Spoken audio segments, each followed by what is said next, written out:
bunch of my friends were like, oh, let's go to the temple. Changed, sat down, and then in walk probably like 15 of them, all Polynesian boys. And I was just like, oh my gosh. The second boy gets up, turns his head, and instantly I heard someone say, that's your birth brother. What? Yeah. Said that No to one you. physically, burning of the bosoms, shaking my soul in like an undescribable way. So I finally like grab him. He looked me straight in my eyes and I was like, do you know who I am?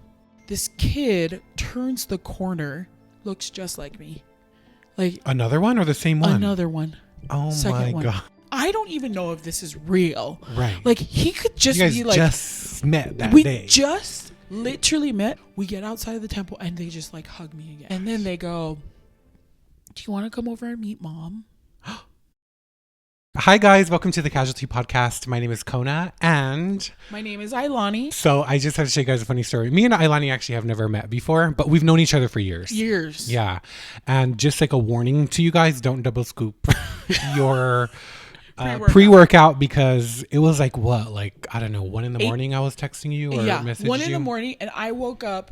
Well, the thing is, like, I was like, it's 1 a.m. I'm not going to message him back. I got your message. Yeah. But I was like, I'm not going to message him back. He's probably going to go to bed and we would probably start a conversation. Yeah. And I had to be up the next morning at 5 for my workout. So when I woke up the next morning, I messaged him back at like 5:30 or 6 o'clock. And I immediately got a message back and I was like, he didn't, immediately. He didn't sleep. Yeah, immediately. Yeah, you know when you're I was literally clicking through notifications and then at the same time my thumb hit the screen, a notification popped up. I didn't know what. But anyway, so I was just telling her that I feel like I'm a little picky with my guests because I like to feel like I know them first. Right. Because for me, I'm like, what are we going to talk about if I don't really know you, you know? And so I messaged her. I was like, I need you on. Come on. Conversations at like 4 a.m. Yeah. And I was like, are you sure you have the right person? Yeah. You're so kind to be like, yes. Of course. Yeah, no, I was high on pre-workout. That was a mistake. No. Well, I really just wanted you on also because I feel like you kind of disappeared from social media. Like I feel like you were kind of on a roll with like dance videos and you were really in like I would say the creator space. Yeah. And I'm not saying you're not anymore, but like you were in it. Yeah. And then you kind of just like disappeared for a minute. Yeah. Can you talk about that and like what led to that? For sure. Because I'm sure that's what many people know you from. Yeah. And it's funny because people will kind of recognize me like face wise, but body wise they're like, oh that's not her, but it's because of dancing. But I got to a point where like health wise I couldn't really do it anymore. Like my friends and I were doing these dances and cut after cut I would have to like take the longest breaks because I was gassed. So then between my body not working as well and then my career actually like took off as far as working full time. I kind of was just like, okay, I need to make a decision here and I need to follow the money. And so that's what I did. It was so unfortunate because at the time that I hit big on TikTok was the time that you could actually get paid. Are you still on TikTok? Not really. Okay. I mean, I'm still there. The account's still live, but like I haven't posted it forever. I never really got into TikTok. I don't know why. I just couldn't like keep up. TikTok is a lot. You have to post like every single day and like 3 times a day. Right. Make a dent. Yeah. Yeah. You know? And now it's just even the layers. I mean, the business structure of TikTok is unreal. Like Did you get paid? Yeah, I did get paid, and that was in the wild west. Yeah, what did those checks look like? Oh, they were nice. They were like an extra $500 every week. How does TikTok pay? Was it per view? It was per view, per like, per send. Oh, no way. Yeah, and then they would tally everything as far as the week is concerned, and then they would do an analytics breakdown of how your page or your handle was doing month over month, and then they would kind of do their own marketing and spit you out to different companies, and then those companies would pay even more on top of the videos you created. Are people not getting paid anymore? Not like that.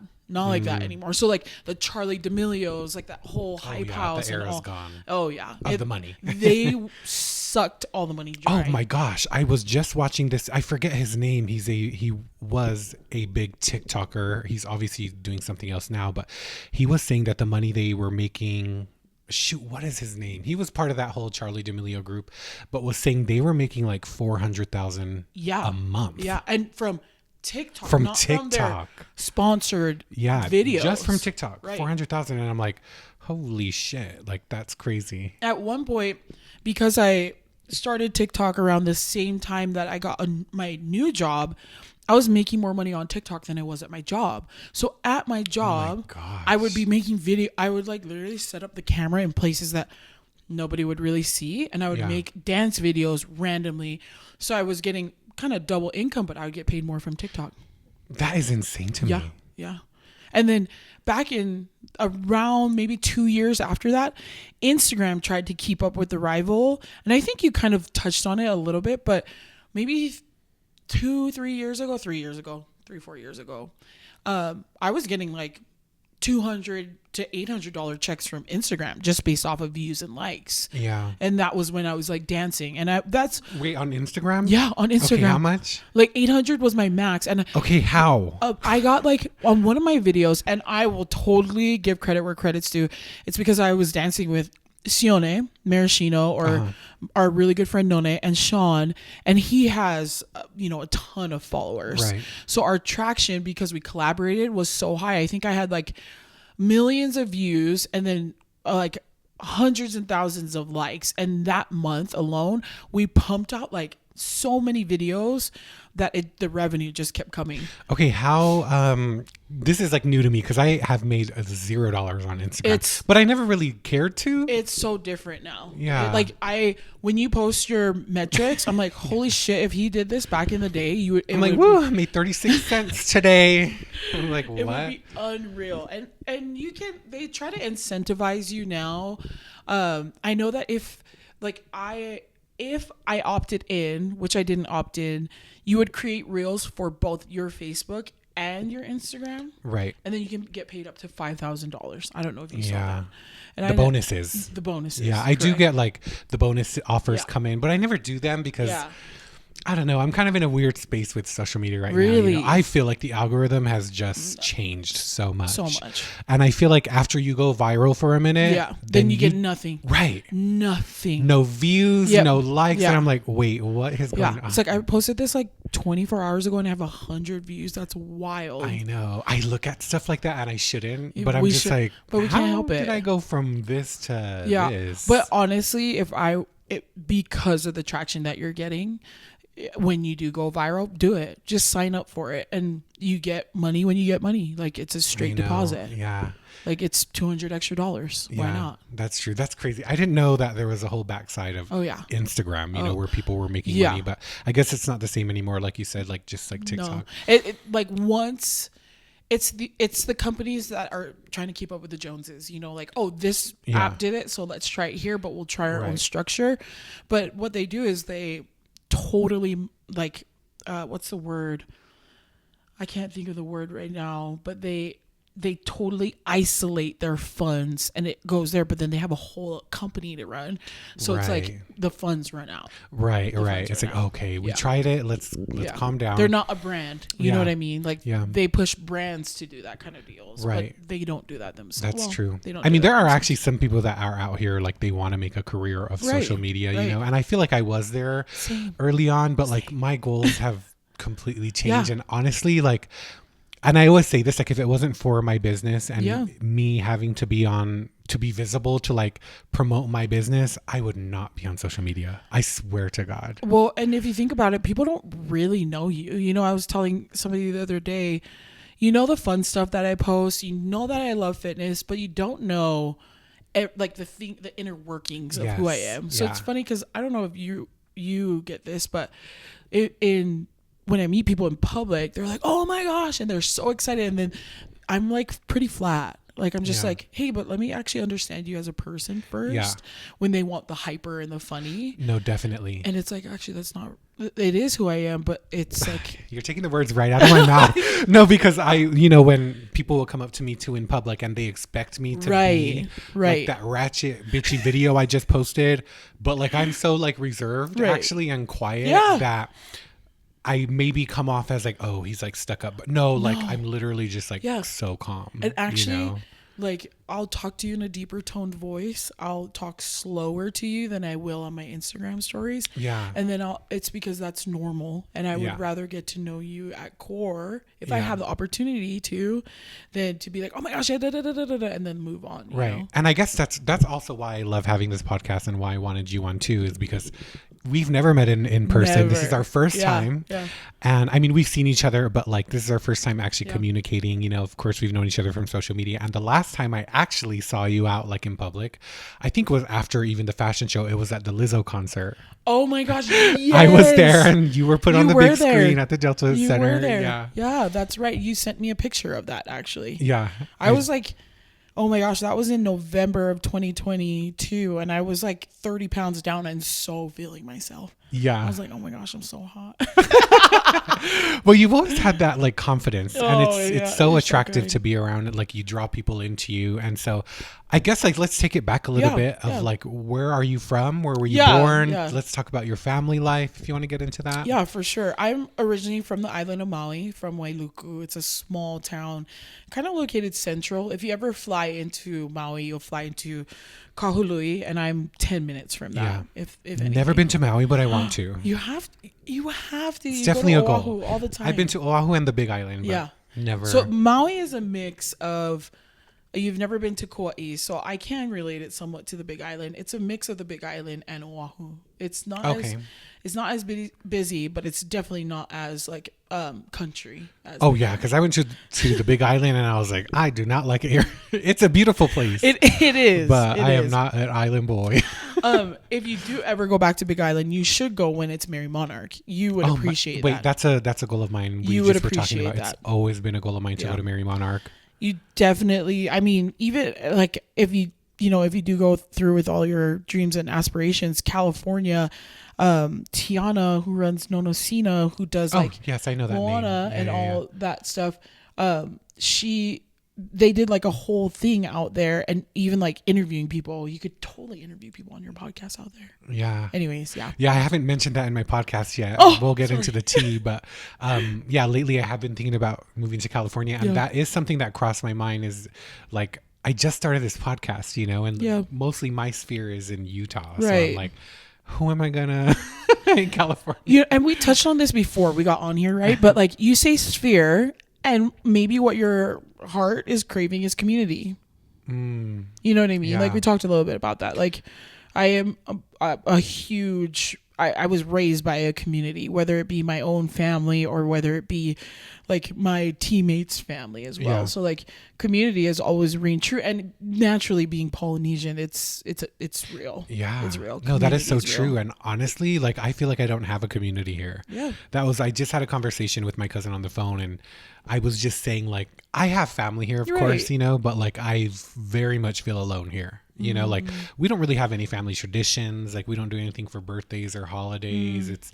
I really only see my family when my nephew has a game, but he's graduating, he's leaving for 2 years. And so anyway, just so much like going on in my head. I'm like, oh yeah, maybe community is the right word. So when you said that just like, you know, hit home. It's so crazy. 'Cause it's like, I think people think they look at us and they're like, they must have so many friends. Like they must be so popular. And if you like boil things down to it, and you're like literally saying, actually, I'm kind of alone, and I kind of like that, but I kind of want a community. Right. Like, I feel the same. Like, when I am working out, or when I'm at work, or when I'm, you know, on social media, I do feel like, hey, I do have, you know, I carry myself in a certain way, but I would rather kind of be a loner at home. Yeah, no, same. Like, me coming down to go get you, that was the first time I was out of this apartment in 4 days. I'm not even joking. Like, I don't leave my little little space. It's kind of comfort, right? Yeah. But also maybe that's like what time has told us, is you kind of leave comfort, and if you don't have the right community, you get kind of, you know, stung or punched in the throat. Exactly. My gosh. Do you ever feel like this, where people place you on a pedestal, and then because other people place you on that pedestal, how others view you is on that pedestal when it's like, no, I didn't fucking put myself up there. No. Like, yeah, yes. And that's why I always say, and I mean, people take it as a joke, but it's literally on my profile. I say, I'm a regular schmegula, just trying to do it all. Like, I want to do everything that I can that is morally and compass wise, internally correct. I want to try it all, but I'm just regular schmegula. Yeah. And it just so happens that I can pick up a phone and press record. And this is a God gift for sure of being smart and witty, putting it on the internet and then not thinking of it, like not having anxiety of it. Right. It's just like done. And I didn't realize that people have a hard time doing that. Did you? No. I do. You do? Yeah. No, I mean, no. Yeah, I will say that for sure. And I think it's because, I mean, we were talking about this earlier, like, when I grew up in Hawaii, I was a competitive swimmer. Like that's interesting. That's what my parents put me in. Was my dad played volleyball for college and went on the national team, and my mom, she's so sweet and she's so introverted. She did hula and like played volleyball, but like they were like, we never want you to feel pressure to go down that same road, so they put me in swimming. And I was this big Hawaiian girl, and I am Samoan as well. I just didn't know because I'm adopted. Yeah. Big Hawaiian Samoan girl. You were adopted by this family in Maui? Mm-hmm. By my family in Maui. Okay. Yeah. So I was swimming, and I was swimming against, to be frank, little Asians and Haole people. Like there wasn't a lot of Hawaiians swimming competitively. Right. I don't think I've known of one. Just you. And now there's a bunch, but confidence wise, I didn't know I was this big Hawaiian Samoan girl. And I was in the same swimsuits that all the little Asian and Haoles were in. I was wearing the ones that gave you a wedgie because it wasn't loose and you could swim faster. It cut through the water better. Yeah. I didn't realize that until I got around other Polynesians when we would go on field trips, and they're like, you're going to wear that out? I'm like, yeah. They're like, you're going to go swim in the beach in that? I'm like, yeah, what's wrong? I was like, you guys don't do that? So I feel like confidence wise, it never crossed my mind that was something that people could struggle with if they were bigger, or if not even bigger, like people who are small too have issues like that too. They mentally don't have that confidence. So I like when we're talking about social media, it's literally like, okay, maybe 2 or 3 times I'll re-record it because I want to be funnier or I want to get the message across better, but I just post and go. Yeah. You know? Did you, like, talking about your family, like how young were you when you were adopted? Like, I was a baby. So you don't remember? Not one thing. Not one thing. But I have, in 2012, I have met my birth mother and like have met her family. Okay, how was that? Phenomenal, remarkable, God sent. Oh, good. Like it's literally everything that people want to happen in meeting up with, you know, their family, their birth family. Is 100% that came true. Did you grow up like yearning to, like, did you grow up knowing you were adopted? I did grow up. My parents definitely let my sister and I know, and my parents took such good care of me and my sister. Even if we were struggling, we didn't know. So both of you guys were adopted? Both of us were adopted. So I never grew up wanting. Even when I felt like maybe I was misunderstood or not understood, it was never a question of, it's because I'm adopted. Never. Right. It was like, I'm a kid, you know, and in that time, it was like, I thought all kids were going through that kind of stuff. And they probably were. Right. They probably were. So never grew up wanting. Or I remember when we were little, our birth mothers had written us a note from the adoption agency. And I just remember I fell asleep. I didn't even make it through mine. Like, oh, wow. Because I was just with my mom. Like, just enjoying a night with my mom. Were your parents that adopted you Polynesian? Yeah. My dad is a mix of like Hawaiian, Chinese, Filipino, and same with my mom. Okay, yeah, nice. So I grew up in the Hawaiian culture a lot more. And then also we didn't technically go to church a lot, but in the LDS faith as well. So kind of mix of both. Yeah. Talk about your family, like meeting them. How was that? Because I just can't imagine that for me. You're going to trip. And I have since stepped away from the Church of Jesus Christ of Latter-day Saints, but I have so many grateful moments with them. Yeah. And meeting my family was one of them. I served a mission for the church here in Salt Lake City. Served in Salt Lake. Yeah, in Salt Lake, Spanish speaking. Was it your first time here? No, I was in Utah County, like going to college. Okay. Went home, saved money, did the whole thing, you know. Then my mom, I was on the phone. I opened my mission call because I was like, I don't need a party, I don't need whatever. And my parents were like, yeah, you don't need that. Opened my call, and before I read it, my mom was like, you're gonna go back to Utah? And I was like, that's not a funny joke, Mom. Don't put that out and then sure enough, Salt Lake City, Utah, Spanish speaking. So that was really eye-opening for me. You're still fluent? Still fluent. I love that. And actually my birth mom speaks Spanish fluent. Oh wow. We're gonna get into it because it's such a cool, it's like too much of a coincidence to be a coincidence. Yeah is what I tell people. My nephew, I think my nephew's going on a mission, and I just hope he goes somewhere and learns a new language. You know, I went on my mission in Salt Lake. I came back, went to school again out in Utah County, and a bunch of my friends were like, oh, let's go to the temple. They hadn't received their endowments, and so they were like, we're just going to do baptisms. And I was like, okay, cool, I'll go. I didn't know, because I hadn't done baptisms for my entire mission, that the rule changed that you have to bring names if you're endowed. And I didn't bring names, but they still let me go.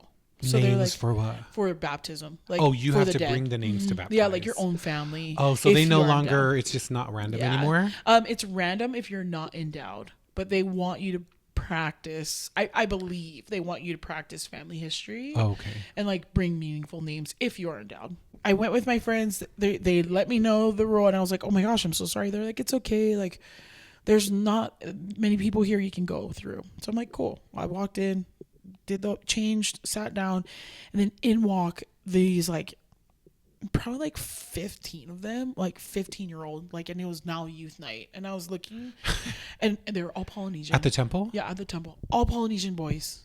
Only boys. And I was just like, oh my gosh. Sure enough, you know those cute little old ladies, they give them the little rope, and like it's like camel toe in the front and big wedgies in the back, because they don't know how to size these boys. Wait. So the boys are like laughing at each other. In the temple? Yes, in the temple. Oh, I didn't know where. Like, I've been in the temple. I was sealed to my family, but I don't know about the under. So that you just wear these jumpsuits, and they're just a one piece, and it's literally a zipper that goes. It looks like a jumpsuit for jail, but it's white. Been there. But it's white, and so these like ladies are like 2 feet shorter than these boys, these Polynesian boys, and they give them the wrong size. So already they're like laughing and they're joking around with each other when this is supposed to be a reverent place, right? So I kind of look over. I don't give them a look because they're just kids. And I'm thinking, okay, there's no way we're going to be in the same group. So we get into this different room. And this room is where you receive the gift of the Holy Ghost. It's just, have you seen somebody get the gift of the Holy Ghost? No. So in the church, it's usually like they'll have laying on of the hands. And it's a priesthood holder. It's typically the dad, and then they'll have a circle, and then they'll pronounce the Holy Ghost as a gift unto you. And for the dead, you act as proxy. So they read your name, the person that you're doing proxy for, and then they say the same prayer to that person. And you know, you can, that spirit can receive it or not. I don't know how that works. So it's in a separate room. So we go into that room, and I'm thinking, okay, cool. I'm not going to be in walks half the group. And I'm like, okay. Sure enough, they're already giggling. And because of what you're wearing? Just giggling. They're boys, you know, they're teenage boys. So they sit down, and then my friends go, and I'm the last one. And randomly, there was this girl that I knew earlier before my mission sitting next to me. And then she goes after me, and then she leaves. Like, that's all she was there for. And so there's a gap between me and the first Polynesian boy. The first Polynesian boy gets up, and my friend, male, was doing the ordinance of giving the gift of the Holy Ghost. And this boy has a Polynesian name, so my friend botches it. My friend is white, and all the boys just start laughing. They're not being so loud, but they're laughing in a reverent place, so it seems loud. Right.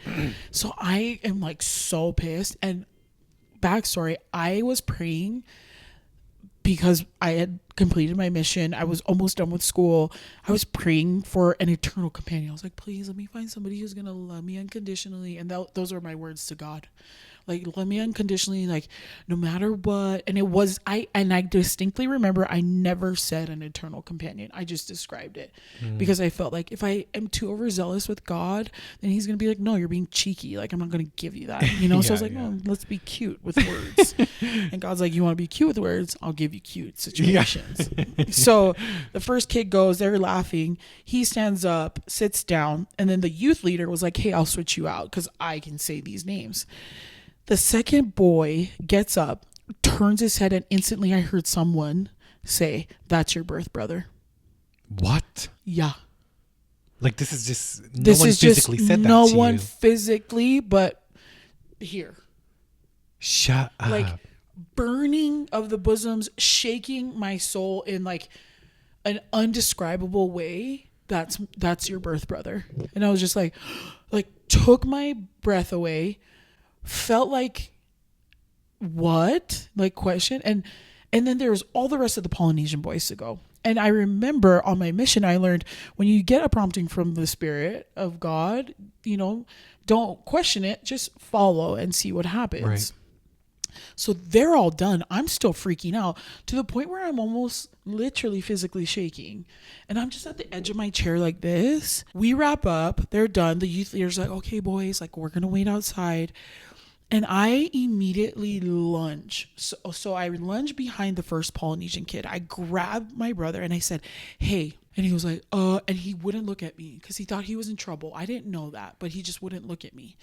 And so I was like, hey, what's your last name? And he was like, Tu'ua. And I was like, I don't know what that means. I was like, my last name's Miller. Like, hello. And so I was like, okay. I was like, where are you from? He's like, Provo. I'm like, okay. I'm striking out here again. Served a mission, and in my missionary training, it was like, ask inspired questions, ask better questions.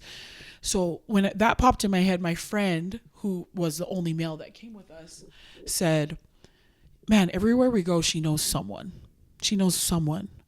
So I finally like grabbed him and I said, hey, and I kind of like shook his shoulder and he looked me straight in my eyes. And I was like, do you know who I am? And when he looked at me, he was like, starts to well up. Oh my gosh. And he's like, you're my sister, huh? You're Ailani, right? I just got the chills. I know. Look at my skin. And I was like, I'm pretty sure I am your sister. I know it. And we couldn't get to each other fast enough. And we just hugged each other for what felt like not enough time, but for forever. Yeah. And everything that I asked God for, I got. Yeah. Everything. Literally everything. Crying, bawling our eyes out. I don't even know if this is real. Right. Like, he could just you guys be like, just met that we day. Just literally met, and I didn't even say, hey, I think you're my brother. I looked at him and I said, do you know who I am? Wow. Yeah. And he was like, you're my sister. And I was like, okay, whole backstory I don't know about, but we'll figure it out. I know this is right. And we kind of look alike, but we're Polynesian, so I'm like, maybe I'm like, you know, I don't know, maybe I'm wrong. Yeah. So the temple worker comes in, he's like, I'm so sorry, that's all the time we could give you. We don't know what's going on, but we hope you guys are okay. I'm like, yeah, we're fine. Oh my gosh. And we're still crying. He's like, please wait right here. So we wait outside the door and and I'm waiting. And then in the pews or like the, you know, seats, this kid turns the corner, looks just like me. Like another one or the same one? Another one. Oh my God. This is insane. And this one looks like me. Like we are siblings, and he immediately comes up to me and he's like, I love you so much. I love you so much. At the time, he was 14 years old. Yeah. And he was expressing this crazy love to me in such a... But you were a stranger to him as well. I was a stranger. And so he just came up to you. He just came up to me because my brother that I met first grabbed him and told him, like, our sister is here. Oh. Our sister is here. So clearly they knew that you existed. Yeah, they knew I existed. Because when I was 18, I had every right to search for them. So my birth mom, who is so smart, well educated, and just a phenomenal human being, told them. She was like, hey, when I was younger, this happened. This was my decision. And this is some of the consequences that came with it when I was younger. And this could be something that happens now that I am older and your sister is older. So my brothers knew that I was out there somewhere. Did you know of them? I knew I had a birth mother. I didn't know I had brothers. Oh my God. I had no clue. This is my favorite story of the year. I'm serious. And literally mine too. Like, it's immensely changed my life, and the trajectory of my even career and the way I think is God sent for my birth mom, for sure. And like the combination of how my parents raised me in addition to that is unreal. Oh my gosh. I love this. So we're just like passing each other, and they're like grabbing my hand. One's 15, one's 14, and they're just like showing me crazy love. We do the ordinance of baptism by immersion. We're done. They're like, meet us upstairs. So I go upstairs. We get outside of the temple, and they just like hug me again. Yeah. And they just grab me, and then we're crying again. Oh my gosh. And then they go, do you want to come over and meet mom? And I was like, I don't feel like this is wrong. And so I said, yeah. I'll come over. So I get back to my apartment. All my college friends, I'm like freaking out because now they know the story and we've downloaded everything. And then, so I'm getting ready and I'm like, I can't go by myself. And I was like, they're like, we'll drive you. So we're mobbing and we get there and I'm outside of her house in Provo, and it's literally 5-minute drive to her house from my apartment. Wow. Yeah. So close. And I'm like, okay, I can't go up to the door by myself. So drama. I was so drama. So my friends are like, okay, we'll go with you. So they walk me up to the door, and they had this big window. In the window, I see this other third boy, and I don't know him, but he's like, mom, come to the door. My two brothers that I met because it was a screen door were in the front. They're like, mom, come to the door. I'm like, oh my gosh, she doesn't know I'm here. They were surprising her, but this could be so bad. It could be so bad or so good. This could be so bad or so good. But I was thinking bad. Immediately, because she's not coming to the door. Yeah. They're like, mom, come to the door. She's not coming. What felt like forever, probably only 2 minutes, remember, drama. And she walks through the screen door and she looks out the door, and I'm like, this is a mirror. And she's like, are you Ailani? And I was like, yeah. And I'm pretty sure you're my birth mom. And she's like, you're damn straight. Swings the door open, and we just embrace, no talking, nothing. And then my brothers are like FaceTiming her siblings, and like they're just like, oh my gosh. And it almost was like everything was on mute, and we just had this really special moment together. Yeah. Really special. Oh my God, that is the craziest thing. Yeah. Unreal. And it's just like it was natural between you and your brothers. Like you guys just like immediately. Even after that, I met 3 of them, and then I met the last one. He's the oldest of the 4. He came in later, and he thought I was their cousin. Like he just didn't look at me. You know what I mean? So he's like, "Hey, what's up, Mia?" And I was like, "Oh, my name's Ailani." And he's like, oh, and he like looked at, he's like, "Oh, Ailani," and he like runs around the kitchen, gives me the biggest hug, and he's like, "I can't believe," and he just like couldn't stop touching my leg. He's like, can't believe this is real. Yeah. I can't believe this is real. And and then after that, I mean, this was in 2012, and they played football together. They're the oldest 3 are all a year apart. So they all played together. So when I see you like going to your nephew's games, I'm like, oh my gosh, nostalgic. I love going to those kinds of games. And we just like to support, but it was so cool to see my brothers at some points all be on the football field together. Yeah. And then we would go to activities, and not even just church activities, like community activities. And my brothers would literally like hold my hand, and they would literally like tickle my back, and they would like lay in my lap. Like that is amazing. Like we grew up, like there was no holding back. Right. Like you weren't even ever away from them. Like I was, like my spirit and our souls were always together. Yeah. Somehow we were always together. And I mean, we even fought like we were born and raised together, and now it's different dynamics because we all have our significant others, and obviously you have to take that into account, but it's never not without the other. We're always communicating with each other. Oh my God, I absolutely love that. Yeah. So your sister that was also adopted out with you, she obviously eventually met them as well. So she was adopted from a separate family. Oh, okay. Yeah, separate family. Wow. Well, it's a true testament to your mom that that everyone knew about you. Yeah. You know, I feel like a lot of the times in adoption, it's not talked about, hush hush. Yeah. But the fact that your brothers knew they had a sister out there, and they immediately embraced you, I think is a true testament to your mom. My birth cousins, my birth grandmother, like it was this crazy reunion of souls, you know, like just ready. And I will give it up to them as far as like being so loving and open, but I don't think I would have been ready to receive if it weren't for my parents who raised me. Yeah. You know what I mean? Yeah. Like, have they ever met your adopted parents when you were real? Not yet. How did your adopted parents feel about that when you started to reconnect with them? So to be so transparent, and if my mom watches this, she'll probably get mad and cry, but my mom can't have kids, and that my parents are technically like a generation or two older for me and my sister. Like their kids should be maybe in their 50s, in their 60s, 50s, not 60s. Right. Let me not be dramatic. So they should be in their 50s. So we were really young for them. But, you know, my mom, when she was supposed to have kids in a Mormon culture, not God's culture, in a Mormon culture, it was like, what's wrong with you? So the adoption thing for everyone outside of my family, my parents were really sensitive. I remember people would ask like, you and your sister don't even look alike. I'd be like, oh yeah, we're adopted. And my mom would get so mad. Yeah. She would get so mad because she was so proud that we were hers, you know?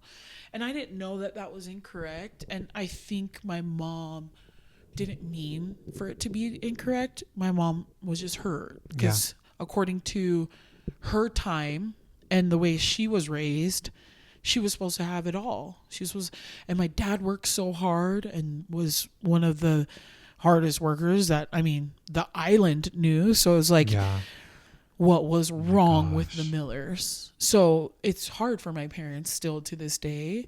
So I'm really sensitive about it. And my birth mom is really sensitive about it. She will honor it when it, you know, we'll have conversations about it. And sometimes I'll have conversations with my mom about it. And when she's done, she'll let me know and we'll just not talk about it. So they haven't met yet.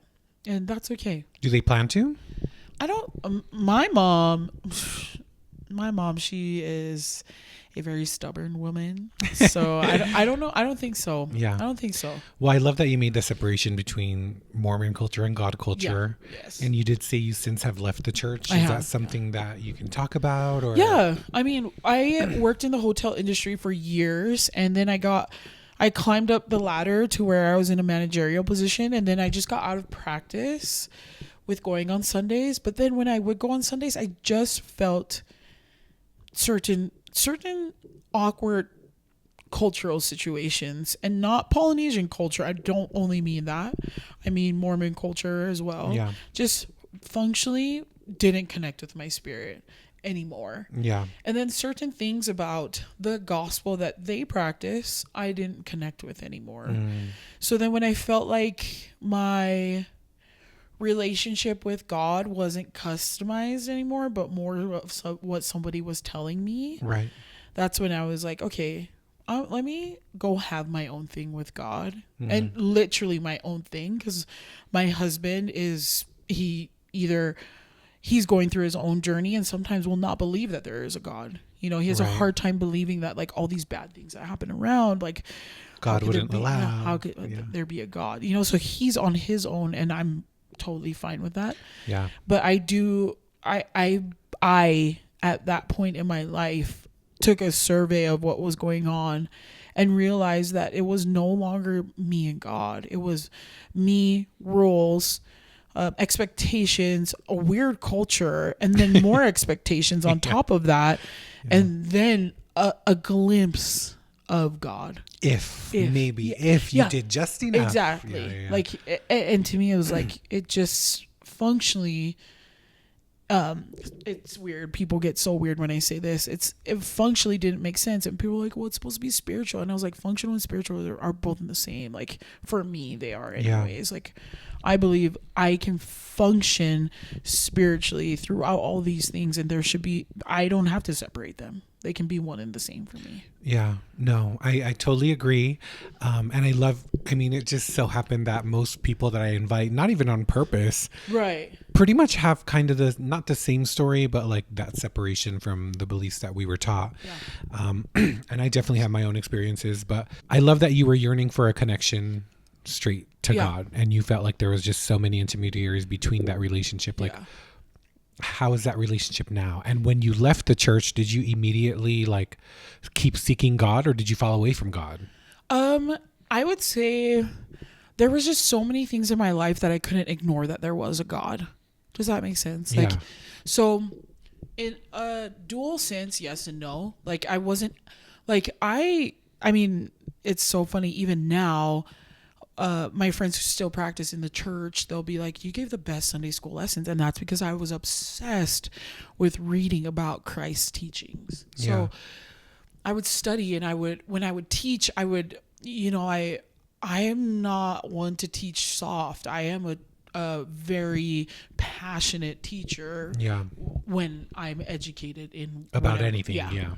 So I followed the passion, and people loved it. And, it's not for everyone, but they would be like, I remember this and I remember that. And I can still reiterate, passages and, scripture from the Book of Mormon. And, like, people will be like, well, why? And then I'll, go through the eternal round with them of, if you believe God is real, Jesus is real, Joseph Smith is a prophet, this is his true church, and the Book of Mormon is true. And that's in the introduction where it says, like, ask. And they'll ask that these things are true. And then in the end of the Book of Mormon, it says, in Moroni, ask if these things are not true. So there's two distinctions, right? And anyways, that's a whole nother thing. But I would be so indoctrinated in all these things, and I felt so passionate about it. And then I when I had that kind of come to about, like, there's so many things in between me and God. Let me just have God simple. And so it wasn't as complex anymore. And so sometimes I feel like that question of, did you kind of fall away from him? I fell away from a Mormon God. I fell away from that. Yes. Well, I love that you made that distinction, because I feel like for me, one of the hardest things that I had to learn was that there is a difference. Yes. There's the God of the Bible and the God of the Book of Mormon are not the same God. Very, very different characteristic traits. Even the way you envision him, even the way he speaks to you, so different. So, in that sense, from that God for sure. But then from a God that was personalized to me, no, And to me, a lot of understanding who he is, I feel like I still have so much to learn. This is what saddens me, not just about the Mormon church, but like any religion. It's like, it saddens me that a lot of people that leave their religion, whatever religion it is, they end up also leaving God. Because they don't know the distinction between the God that they were taught and the actual true God of the Bible. And I'm again, just like you, I have, it's no disrespect to anyone who still wants to practice the faith of the Church of Jesus Christ of Latter-day Saints, but just as much as I give the respect of, if you want to practice, please, like, if that's what makes you feel spiritual and close to him and all those things, then please do it. But I do choose to do something different, and just because it's different, it's not offensive. It's I'm not out here to be offensive to like what you believe. It's just what I believe is different, and what I hold to be true and like want to have with God is different. I love that you said that too, because I'll get, early on in my journey back to God, because I went on a whole 10-year of not even believing in God after I left the church. Grateful to be where I am, but also, that me leaving the church, it's also part of my testimony. And so I definitely am more sensitive now to saying things about the church or any religion in general, because I feel like early on in my Bible journey, I didn't give a shit. I was saying the most craziest things about how I grew up in the church. But I just feel like when you truly know, when you know the truth, you're so good in truth that you don't have to defend that. And to be transparent, my parents, because I think they went through a really difficult time of people judging them because they couldn't have kids, and this is just me going off cuff, and they kind of stepped away from the church. I think that helps them understand me more. And my mom, she's so cute. She's this little lady now. She 2 years ago, she's like, it's okay, just be a good person, like understand. And if you want to come back, it's always there, but we understand. Yeah. And she'll politely ask, like, hey, it's church. It's Christmas. Can you come to church with us? And I'll, I'll say yes, like, yeah, sure. It's an hour. Right. What's an hour? Yeah, spend time with your parents. Exactly. So like my parents have been so great about and that's like another huge blessing from God for sure, is like they another opportunity to be shunned, and they're not, Yeah. So are you just reading the Bible? Yeah. I mean, and that's another thing, like versions of the Bible trip me out sometimes, because I'm like, who wrote this? Who translated this? That's also another thing I struggle with as well. I mean, well, people in defense of their religion or whatever they believe in, they always say, well, the Bible has been translated 100 times or whatever. But yes, I just had this conversation on the phone. Like, yes, the Bible has been not really translated, like, but like modernized maybe in new languages, but at the core, it's still the same gospel and it's still the same God. I mean, you spoke about it so easily. Like, I just started realizing these things and then I left. But like, was there any part of that was hard for you to like stop practicing? Like, oh my God, I'm going to go to hell. No. And this is like, that's a thing. Like, I don't think I'm real. Like, when people are like, yeah, did you have any problem like swimming in your swimsuit? No. Like, did you have any problem like posting on the internet that you're shaking your ass and you're like, you're in Japan? No, like, like I like, do you know that you're X, Y, and Z? Oh, I didn't know that was a difficult like thing. Right. Yeah. Like, but it's just, and here again, kind of being a loner helps. Like, if I'm being honest, we don't live next to my sister, and not saying my sister and her family would be a burden. They're not, but we don't have these like social pressures, Right. And we're older, so like our friends are married, they have kids, we don't have kids, I don't want kids. So like we have our friend groups that don't put pressure. We have like a very eclectic group who's not needy in the sense of like, we do this for church, we do this, we do that, and you're invited to we don't have that. So we were lucky, blessed both to kind of be loners in the fallout of the Church of Jesus Christ of Latter-day Saints. And I love that. I love that you have that sense of community also, just like even with the believers in God, you know. I feel like I'm alone, even on that belief, like my whole life, my whole family, they're still. And so when I talk about like feeling disconnected or like being alone, it's not necessarily a physical disconnection. It's a spiritual one. It's a mental one. And at the core, like you just talked about, I wish more people focused on their individual relationship rather than the works. I feel like so many times people get so caught up in the works that we are completely missing the miracles that are happening every day in front of us. What has like you getting to know and building a relationship with the true God, like what has that done for you? I feel like getting to know the God that's present in my life now has given me the opportunity to and I didn't understand that I wasn't this, to be calm. And that might sound really funny and kind of weird, but just be still. Yeah. And like literally, like I don't think I would have seen my purpose and what he would like me to do. Like, God doesn't need me. Yeah. Like he's God. Right. He'll figure it out. He's all powerful. He doesn't need me. But he would like me to do some things. Right. And if I am in the right mind and heart space, then I can catch it. Whereas before I was like boom, boom, boom, boom, boom, and like let's go, and just like, and now it's like, okay, let me settle.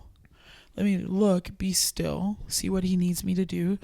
And then from there, I can act and then go the boom, boom, boom, boom, booms. Yeah. No, I love that you said that, because I say this all the time now. I feel like, because I've always been an impulsive person and very quick to make decisions. And there was never any space between me and my action to that decision. But I feel like now that I know God, like there is space there because I have someone to consult. Yes. It's like, okay, God, should I? And you'll get this one day. You'll find a partner.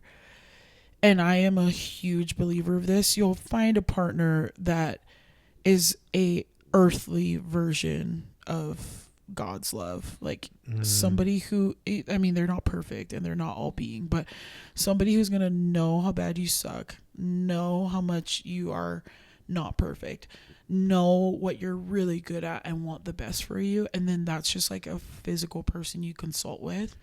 And then they're flawed. So that consulting might not be perfect, but then you can take that because you trust that and it's a real thing. And then you take it with God again. Do you feel like you have that? Yeah.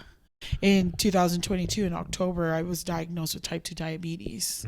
We just got off a work trip in Costa Rica and I was bleeding. Like, it was the time of the month, through my nose. Like, if I got a cut, I was bleeding, just like bleeding profusely out. Yes. And I was just like, oh, no big deal. I'm Polynesian. I don't get sick, you know, like, or I'll be fine. Like, I just need time. Yeah. And I remember I went to work one day and my employee, who's one of my dearest friends and also Polynesian, she brought in McDonald's breakfast and my favorite high C. And I remember I felt sick and I was like, maybe I'll just drink the high C. I drank the high C and I couldn't see straight. What? And I was like, I gotta go home. I gotta go home. And I couldn't even drive myself home. So I had my husband pick me up. And, you know, I got home and I just laid there and he's like, what do you need? And I was like, I just need comfort. Like, just go get me grandma's sycamore bread, peanut butter jelly. Yes, grandma's sycamore cereal. bread. And I was like, that's all I need. And I'll just have a simple meal. I ended up knocking out, fell asleep the whole day. And this was after doing like this big event in Costa Rica. So I was just like chopping it up as exhaustion. You're like, I'm tired. Yeah. And he's like, just please go see the doctor. So I called, made an appointment, next day went in. Sure enough, my doctor, who was so simple, and this is how God communicates with me, and I've always known it, is just really straight to the point and really flat. Like, he'll be like, this is it. And that's what she said. She's like, hey, you have type 2 diabetes. And I was like, that's so funny that you're like telling jokes. I didn't know you're a comedian. Yeah, I was like, that's so cute. What's the real result? You know, like, do I need glasses? And she's like, and obviously I didn't say that. I was way more in shock. And she's half Korean, half white. And she was like, the diet in America doesn't suit your people. She's like, ancestrally, your people didn't eat what American people eat.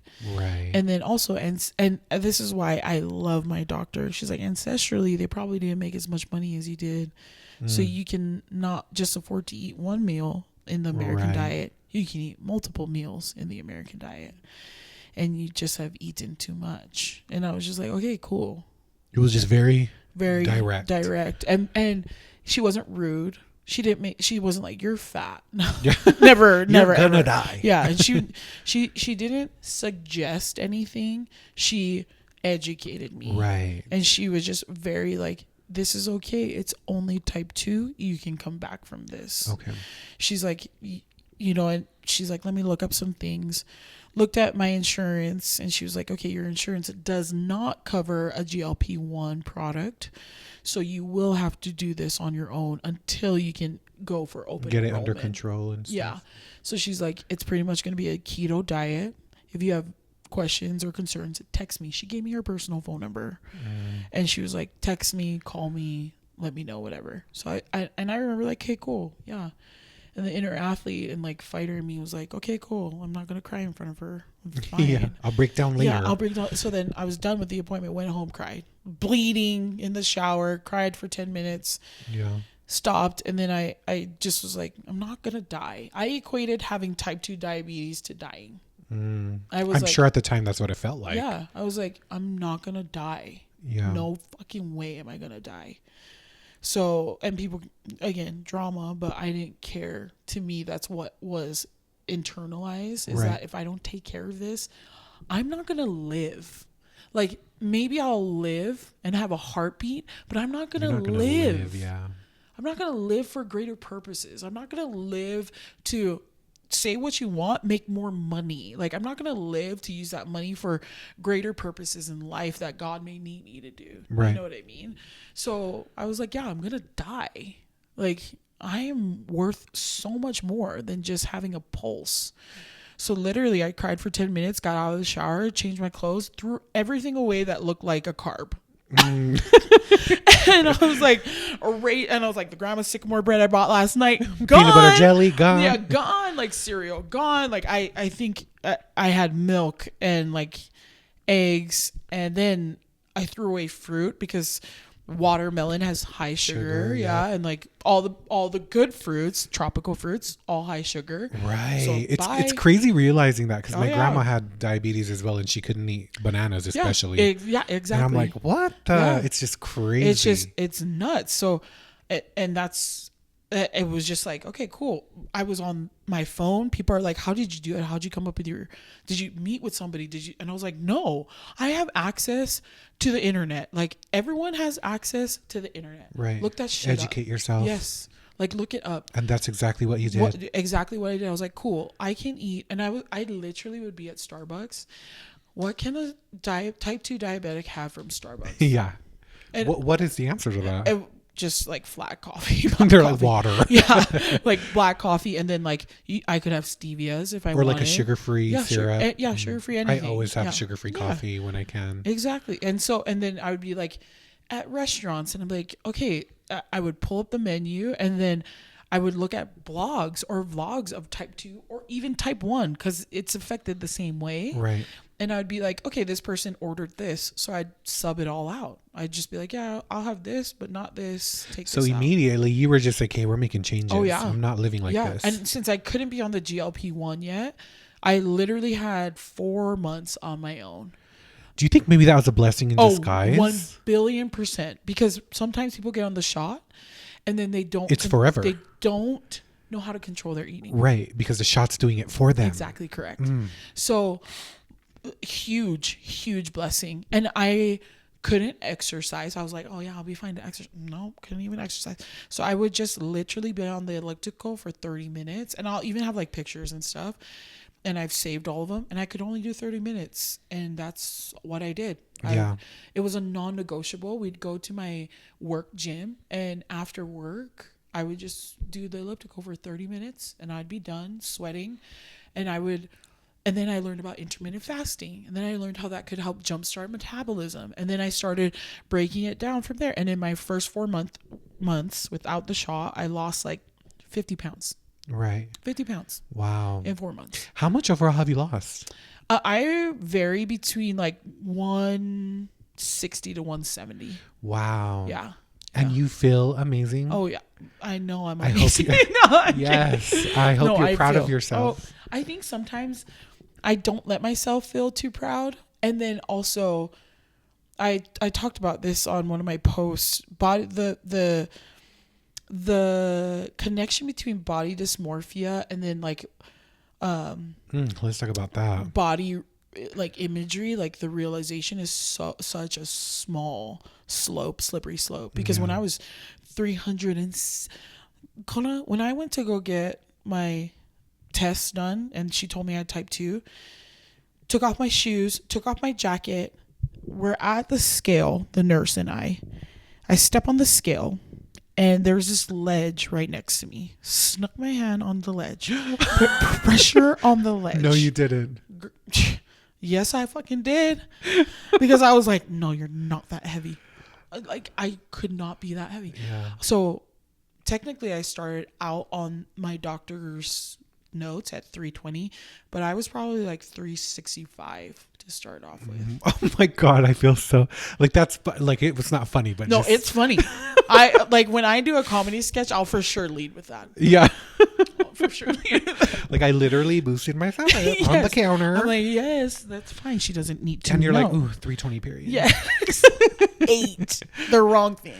But yeah, so I like literally when I was 365 plus, probably, I was in my orange Beyonce Ivy Park swimsuit in front of, and I work at a very male driven company, and Caucasian male company, and they loved me. They still love me. Yeah. But so I never felt like I was being judged for being in my bikini. I was literally high waist. Right. And I still don't have boobs, and I didn't have boobs back then. So I was wearing like the bandeau from Beyonce, and I was like, I'm hot shit. Yeah. Like what I thought I looked like then is what I look like now. And then what I look like then is what I think I look like now. Oh my gosh, that is so real. I'll look in the mirror or I'll look at pictures and I'll be like, looking quite chunky, sis. Yeah. And it's not the truth. It's not the truth. But your mind will play with you. Like, no amounts of time will help you with that. It's just in the time. Where do you think that comes from? Just the fact that we're never satisfied. We're always looking for something else. I don't know. Maybe that, or it's like too good to be true sometimes for me. I'm like, there's no way. And like one of my dearest friends, I call her my bestie, tiny Caucasian girl, has she could say all the meanest things about me, but every single time she's like, what the hell are you talking about? Like, I'll be like, oh my gosh, I'm so chubby. She's like, where? She's like, it's just skin. Like, this girl, she will pull my skin down for me. And she'll be like, it's just skin. Stop. Yeah. But to me, it's so hard to get out of it. I wish I could tell you what it is, but still trying to figure that out. Yeah. Is this skin thing something you're comfortable talking about? Yeah, of course. Like, how has that affected the way you see yourself? Like, it must be such a huge relief. You did so amazing losing weight, and now it's just like, here's this thing. Yeah, I mean, it doesn't hold me back. Like, just this morning, I was in a sports bra and a short pair of short shorts. And I love that about you. And even like at your biggest, like you always had that confidence. Always. And the thing is, like, first and foremost, I'm a sweaty bitch. Like, somebody was like, oh, I just need to get to the point where I don't think I need to sweat to work out, to get a good workout. I'm like, I could look at a dumbbell and I'm sweating. Like, I just am like, and that comes from my birth mom. My birth mom is a sweaty individual as well. Like, even my brothers. I am as well, yeah. So, like, I am sweaty. I don't want to wear a big shirt anymore. I don't want to get like the big old stains anymore. I am going to be comfortable and I'm fine doing it. But I will say my extra skin at times will get in the way of workouts. So if I'm doing some sort of movement with my arms, or sometimes when I'm cycling, sometimes it will, like, I'll either hear my underarms clapping and I'll make a joke. I'm like, oh my gosh, who gave me that round of applause? Clapping for yourself. I love it. Myself. Or where do you think that comes from? Like your innate instinct to like just make a joke out of it. If I'm making the joke before you are, you can't hurt me. No, that's so true. You know, because making a joke is also, you know, kind of realizing truth as well. Right. So I don't know, maybe it's that. And also it is funny. Like, to me, it's like, sis, like, it's just like, if you don't feel confident, your body does, you know, like turning it into that different way, like totally different. But so I'll moderate when I cycle, and I'll wear like long sleeves sometimes. Just so it's easier to move and do certain moves that I want to do. But the extra skin doesn't bug me if I'm not staring at it. Yeah. And the thing is, who the fuck is staring at my extra skin that long? Yeah. No one. Yeah, I realize that, you know, people are really not paying as much attention to us as we think they are. It sounds so simple and so small, but I never wore tank tops. I never because I always felt so, I literally felt 900 pounds, and I'm not kidding. And I remember like the first day I decided just not to give a fuck and just be like, I'm going to wear this tank top to the gym. And the first day I did it, I was living in Draper at the time. I felt so insecure walking into the gym. But the second I got there and realized nobody was even looking at me, I was like, oh, I'm full of myself. Well, not full of yourself. That's the thing. You're not full of yourself. Yeah. That's why you feel that way. You're not full of love for yourself. Yeah. You know what I mean? You're like full of insecurities. Right. Exactly. That's what it is. You don't think you're the shit, because obviously you're walking in there feeling like, I can't do this. Yeah. You know what I mean? Like, not me. Well, I can't. I really am trying to think of a time, unless I think my belly looks big in something, then maybe I'll feel that way. But even then I'll be like, oh, well, I put it on. I gotta go. Yeah. Okay. So do you still have type 2 diabetes? No. Wow. So how was that, finding out it was gone? My doctor was like, October, 4 months without GLP, got on GLP for like 3 months, 2 months, got to March. She's like, you don't have it. So from October to March. Wow. 6 months. I was like, I'm not going to die. And when she told me, she's like, you don't have type 2 anymore. I was like, yeah, I don't. Oh my God, I love that. Yeah, like, you didn't just sit back and accept your fate. No, and I didn't stop there. That's another thing is like, I lost at that point, and I know this for, it's so a part of who I am and in my journey that I know my milestones. When she said that, I had one of the biggest events that I was going to go on stage and host, and at that point I lost 70 pounds. Yeah. So I went from 50 pounds by myself, then I went 70 pounds with GLP-1, and I was like, I'm going to keep going. There's no way I'm going to stop. And even at 70 pounds, I look back at pictures, I'm like, man, I was chunky. Yeah. And people were already telling me, you look phenomenal. Oh yeah. my gosh, you're amazing. Like, I can't believe it. Like, you're beautiful before, but you are just glowing now. You know what I mean? Yeah. So I was like, I'm not doing it because you're telling me this. I'm doing it because I know I can do this and I can be a better version of me and I can be healthier than what I am now. Wow. Yeah. I love that. So I kept living and I kept eating like I had type 2 diabetes. Right. Still now? Yeah, still. I mean, let's kind of be real. Loosened up a little bit. Loosened up a little bit. And that's like kind of the two things that I brought over. Cashews kept my like craving for like chips and like salty. That's my weakness. And chips. like all that stuff. Yeah. And so I would get those salted cashews, and the fat count in nuts is higher, but it's way better than eating a potato. Right. Way better. Or chips, period. So I would do that. And then every once in a while I would eat those strawberry candies just like as a little treat. I love that. Yeah. She brought me a gift bag with those two things and a candle. Yeah. Well, I mean, wrapping it up, like, Oh is there gosh. anything you want to share or? I think there's 3 main things that I purpose wise would love to share. Yeah. And if that's okay with you. Go on. One is your vessel here on earth can be cluttered by a lot of things. It can be cluttered by influence of people who are in your lives. It can be cluttered by, Instagram, social media, TV, all those other things. And then it can be cluttered by food choices you make. Yes. You know what I mean? And it can, and I say cluttered very distinctly because everything there is a choice. You have a choice. There you have a choice. And your vessel deserves to feel clear. However people want to take that, whether it's mental, spiritual, physical. I am very much in the physical sense of like your body deserves to feel like it had a hard workout. It deserves to feel like it's getting stronger. It deserves to feel like it's living. So however you need to do that, start. And people are like, oh, I'm just so inconsistent.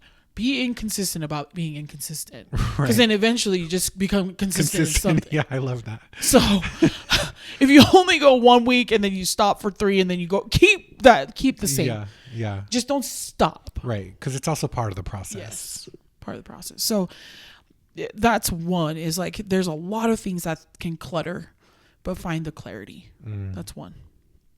So get your workout in. In all facets. Yeah.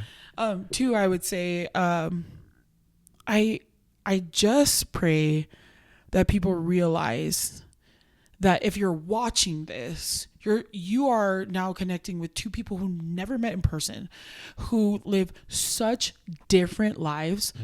Kona, when you think about it, where you were born in Seattle, raised all over. Yeah. Your family somehow is connected to Laie and like all that kind of stuff. But yeah, our paths have never truly crossed. Right. But yet we're sitting here in your very beautiful apartment as very blessed individuals of God. Yeah. Right.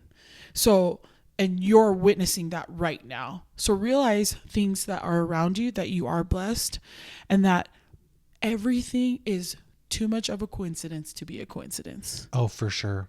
Too much. For sure. I believe that now. Too much. There's no way. It's purposeful. Your life is purposeful. You are worth living. We are worth having a life to live, period. And last, I mean, I hate saying this because it's so cliche. Like, cut the drama. Like, I hope people don't take what we've said out of context. They will. Oh my gosh, it actually makes me like so sick. It doesn't. I'm not worried about what I'm saying. I actually probably worry more about being respectful to my parents. I don't know if they'll watch this, but like, just that. And like, it's just like, you really want to pick apart something that felt so good. Right. Don't do it. Don't do it. You're nothing like I expected, honestly, but I love it. And you're exactly right. I don't feel like I would have connected with maybe us each other years ago. I think we would have been friends in the distance of things, but not like this, where it's like an open conversation about a lot of different things. And now it's like, a lot of things that we have to hold each other accountable for is mandatory now. Yes, it is. We're friends now. You have my number. You guys can find her on Instagram. Yes. And, we're over the social media stuff. Yeah. I mean, if you know what, never mind. You want like a good workout or somebody to make you laugh every once in a while, I guess. But exactly. The purpose is so different. So different. So different. Yes. I love you guys. I'll see you guys in my next episode. Bye. Bye.